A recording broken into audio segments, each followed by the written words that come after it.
Avoid the most annoying and costly mistakes that sabotage the sale of your home even before you put up the for sale sign. Learn how to protect your time, your frustration, and most importantly, your sanity.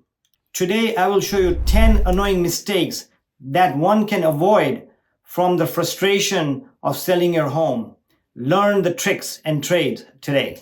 The number one mistake that most sellers make when they want to sell their home is that they want the most price for their house, which is totally understandable. But the mistake they make is most of them overprice it. The last thing you want to do is overprice a home, because if you overprice a home, buyers are smart today. They have all the data. They go to all the websites. They have the comparable market sales in your neighborhood. So they know what your house is worth. So the number one thing you can do to avoid frustrations, delays, and to keep your sanity is price it right, price it at the market value, and the house will sell if you follow the other tips I'm going to give you. So to get your house right, to price it right, talk to a realtor, talk to a professional, get an appraisal done, and prep your home so you can get the price that you want. I totally understand. If I wanted to sell my house, I want the most price. If the house sold next door for $1 million, I want $1,050,000. I want more, because guess what? My house is special. Everybody's house is special. But to the buyer, they're going to pay the price what they feel like paying, what the appraised value is, and what they feel the market comps are. So they will do an extensive analysis with their agents. So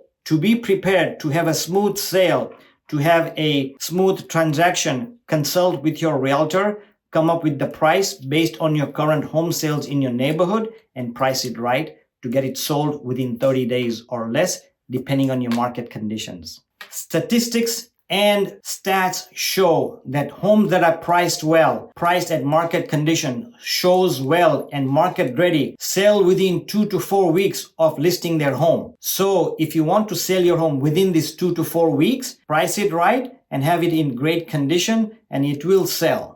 Here are 3 things why sellers get frustrated when they put their house up for sale, especially when it comes to price. Sellers often believe their home is worth more than it is. Buyers know market values and don't want to overpay at all. Outdated renovations don't justify a high price.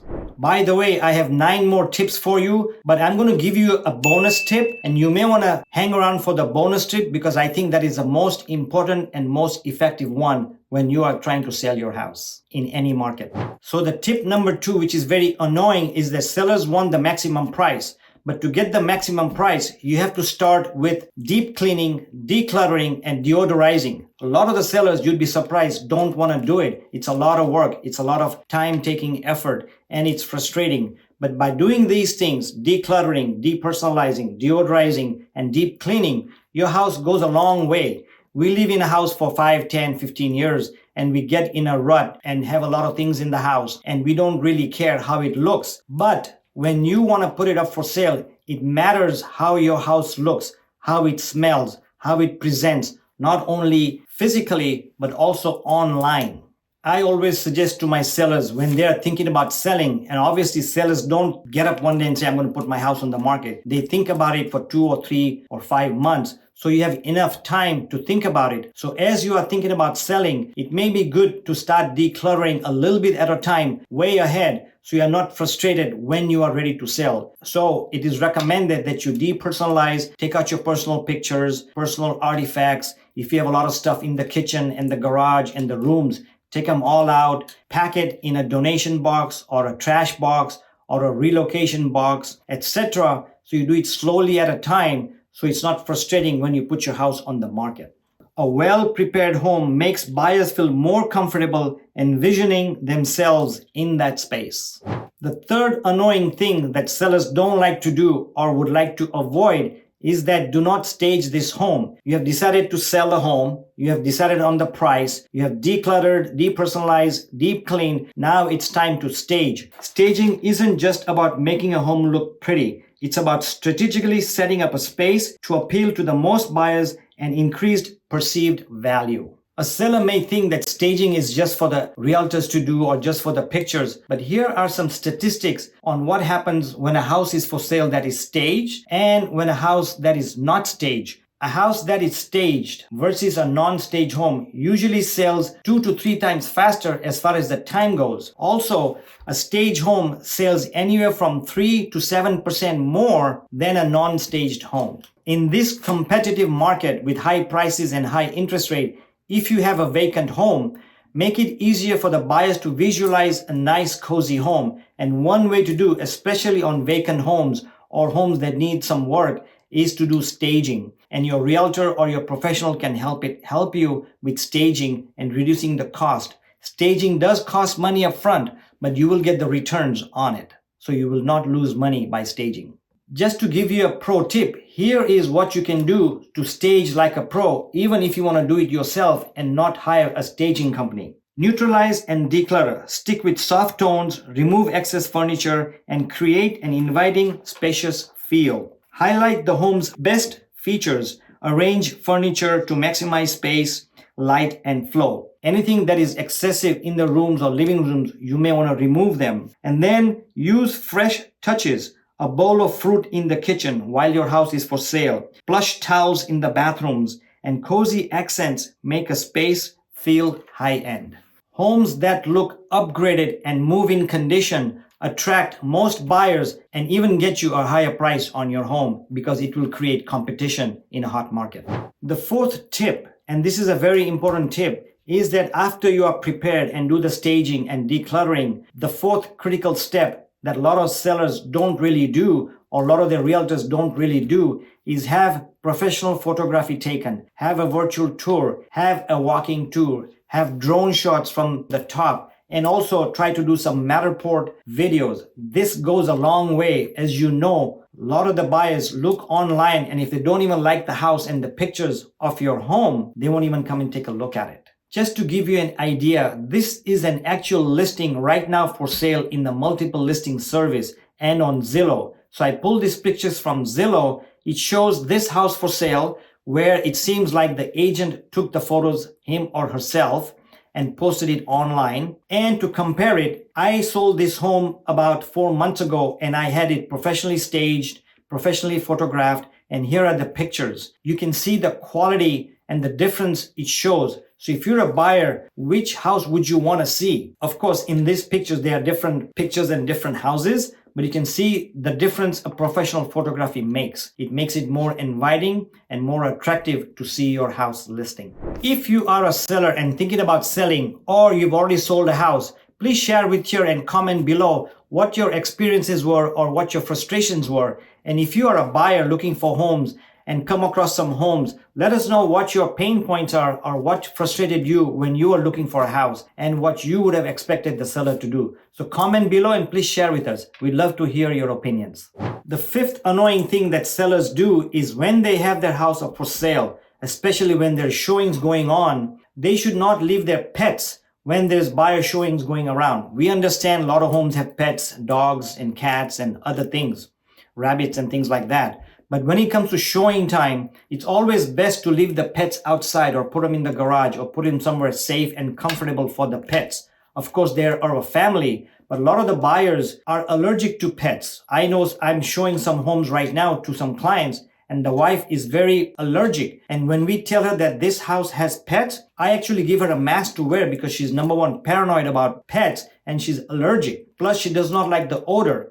So usually homes with pets have odors in there and a lot of the buyers get turned off from it. So it's always a good idea to put them out of the living area or the showing area while the house is being shown. And of course, some of the sellers may ask their agents to do that. Hey, come early and take out the pets. That's not a good idea. So it's always best for the sellers to be prepared to have the pets out of the house when there's a showing going on, especially during open houses or the first week or first 2 weeks when there's a lot of activity of home showings and previewing going on. So pets are our family, but 50% of the families don't have pets. And if one of those buyers are not too friendly with pets or don't like pets or are allergic to pets, they may avoid showing your home or looking at your house, and you may avoid a big sale or a great sale. They might have liked your home, but the pets may have kept them out. So it's a good thing to take care of your pets during showings.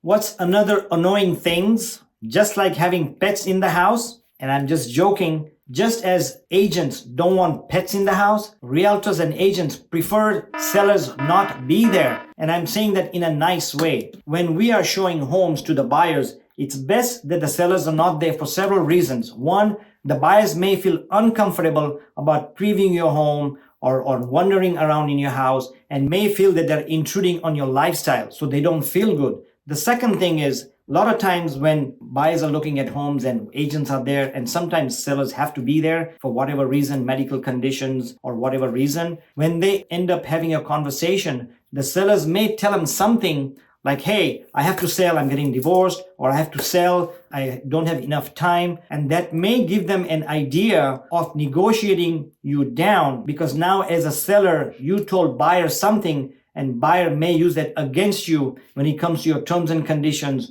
or length of time to move, or even negotiating on your price. So it's best to have no conversation with the buyers and the sellers. That's what I prefer, and that's what most realtors prefer. So when there are showings, it's best that the sellers not be there. But like I said, if there's medical conditions or other conditions, kids at home, babies at home, and if you have to be there, maybe you want to go in the backyard or just take a stroll outside while they're looking at the house, maybe 10, 15, 20, 30 minutes, it may be worth doing so. We also understand as realtors that sellers may be concerned. They have valuables in there. They want to see what's going on when people come in or agents bring buyers or what's happening in the open house.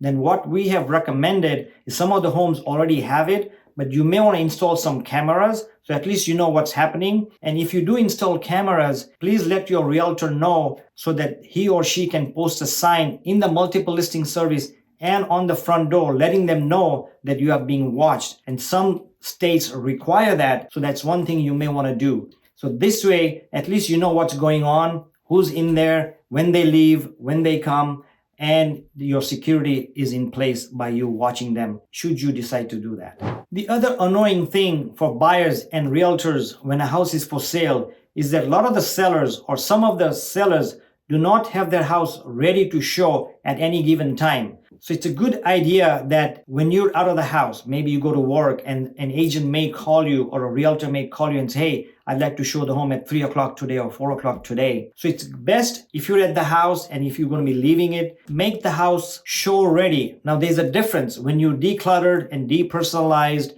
and when you stage, you made the house ready to show.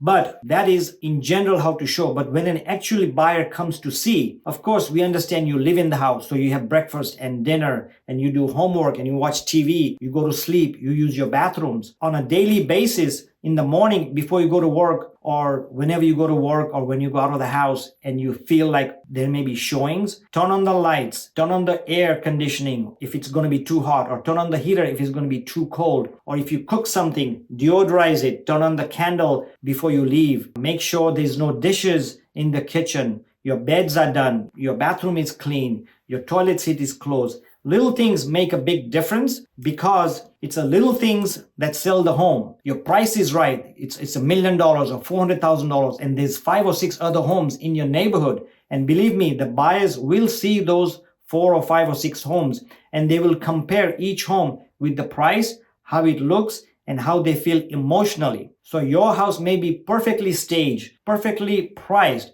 but when they come in and there was a pet odor in there and the buyer started sneezing, or your kitchen was a mess, or your bathroom was a mess, that may be something to tick them off and then write an offer on the next home, even though they liked your home. So little things make a big difference. The other annoying things that some of the sellers may not realize that they are doing is restricting the time to show homes. I've had listings where, of course, sometimes you have to do that. You might have parents or seniors or somebody with medical issues, so you cannot show them in the mornings or in the afternoons, or you have private classes so you cannot show. The best way to sell a house is to have the home ready to show as many times as possible. When we list a home and the tenants are there and we put in the multiple listing service that, hey, call 24 hours ahead or 48 hours ahead because you have to give the tenants a written notice, that's a no-no because today the buyers want to see right away and make an offer right away. So when you restrict your times to show, you are reducing your chances to sell, because the more buyers come and see the home, especially the first 2 to 3 weeks, the better chance you have selling it right away and at the full price or even a higher price. So we always recommend that yes, you may have restrictions, but try not to restrict showings. Hey, don't show Monday, Wednesday, Friday until after 10 o'clock. Or you might say, I just want to show in the weekends on Saturdays and not in the weekends, because the more restrictions you have, the less buyer pool you have.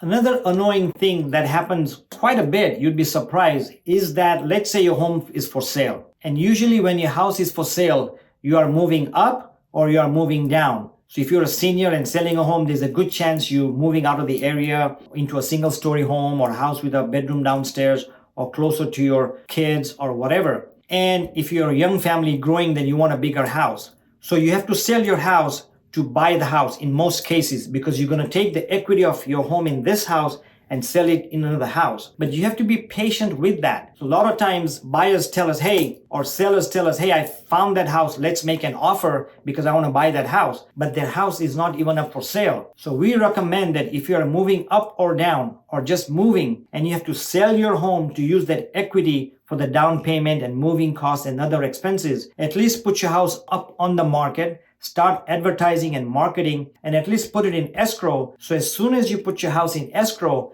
then you can make offers on the house that you like or the new home builders that you're looking at, or you're moving to Florida or Texas, because sellers do take contingent offers, but they need to be in escrow or at least on the market. So the last thing you want to do is try to buy another house and your house is not even ready to sell or marketable or priced or even staged. So be patient when you want to buy something and you found something, but you have to sell the home for the equity and it's not even on the market. It's very frustrating for the agents to deal with it. We deal with it all the time. And one may say, hey, what about if I cannot sell my house and find something contingent? One of the things we use, and there's a lot of things you can do, but one of the things that I've used personally with a lot of my sellers who want to sell and then buy something and not want to go contingent is sell the home.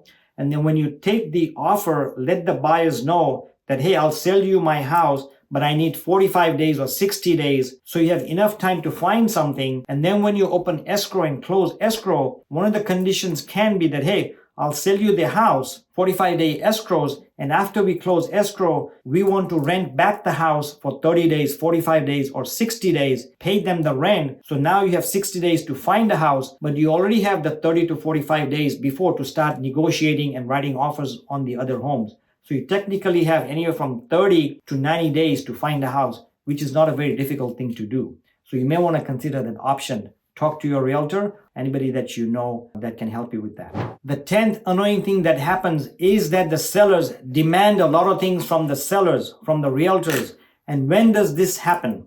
Usually this happens when a house is not selling. And in this market, of course, each market is different, but where I'm from in Orange County, Southern California, the market is very hot. So homes are still selling within price right, marketed right. They're selling within 15 to 30 days. So if it doesn't sell and it's 90 days and the house is not selling, there may be other issue, but the number one issue when homes don't sell is it's overpriced or it's priced right, but it's not staged. It looks like a mess. There's a lot of odor in the house. There's a lot of clutter in the house. It's very hard to walk in the house. Or it could be that it's very hard to show the house. You have very restricted times. Come at 10 to 12 on Saturdays or 3 to 5 on Wednesdays, and that's it. So it becomes frustrating when you keep telling your agent what to do, demanding more marketing. Hey, Mike, you haven't sold the house in 45 days. Do more marketing. Agents are already doing what they're supposed to do. They know what to do. They know how to market. But at the end of the day, the list price is done by the seller. So we have to follow instructions and let you simmer in that frustration. Sorry to say that, but yeah, if you list it high and if it doesn't sell, then you come to the realization that, hey, if I really want to sell, it's been 30 days, 45 days. Agent has done a lot of things, has done marketing, has done open houses, has brought in buyers, but nobody's making an offer. So that tells you that something's wrong with the price or the condition or the terms and conditions you're asking for. So the last thing you want to do is demand things from the agent or the realtor, yet you're not listening to what they're telling you. Did they tell you to price it at the market, but you want it higher? Did they tell you to maybe make some minor repairs that are obvious that may save you some money? Did they tell you to remove all the stuff from your room, clean your bathrooms during showings, clean your beds and kitchen, everything when you have an open house? And if you don't do that, it's very hard for the sellers to do. So demand stuff, but also listen to your realtor so you can work together and get that home sold. Now, if you are considering selling your home, you may want to buy something else and move and use your equity. But you may be just getting information on this video. And if you are not thinking about selling your home, but want to use your equity for something else, at the end of this video, I'm going to have a link. Please watch it. The title of the video is How to Use Your Equity to Buy Another Property. It talks step by step what to do. So please watch this video. And the bonus point, drum roll please.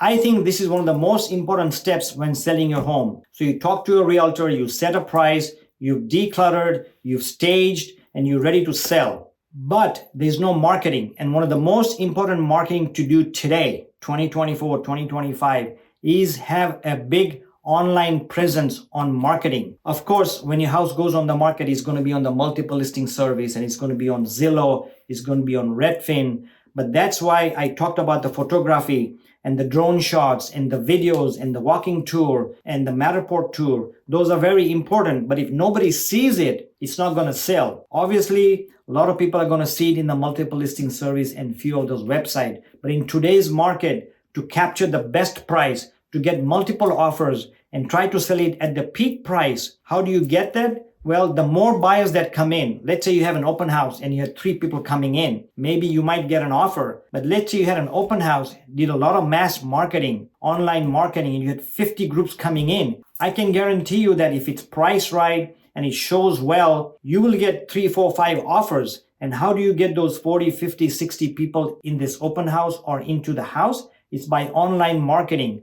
Go to Facebook, go to TikTok, go to Instagram, go to YouTube, go to Snapchat. Anything you can do to get the attention of any buyers and get them in there, especially in the first 2 weeks, will get you a higher price. And the way to do that today is not passing out flyers or talking to people, but having an online presence, whether it's paid advertising, which a lot of the realtors and I do as well, or just get on a lot of websites and all those platforms. And the reason you want to get onto all of the platforms is because some buyers may look at your video on YouTube. Some people may see it on TikTok. I don't usually go on Instagram and Facebook, but I see it on TikTok. Or you may not be going on TikTok and Facebook as a buyer. You may see it on Facebook and Snapchat. So it's important to go to all the platforms, because from each platform, you will increase your marketability and the time frame and the price you get. More people that see your home, more people that come to your home, more offers you will get, and the faster offer you get. And the faster the offer you get, the better price you get.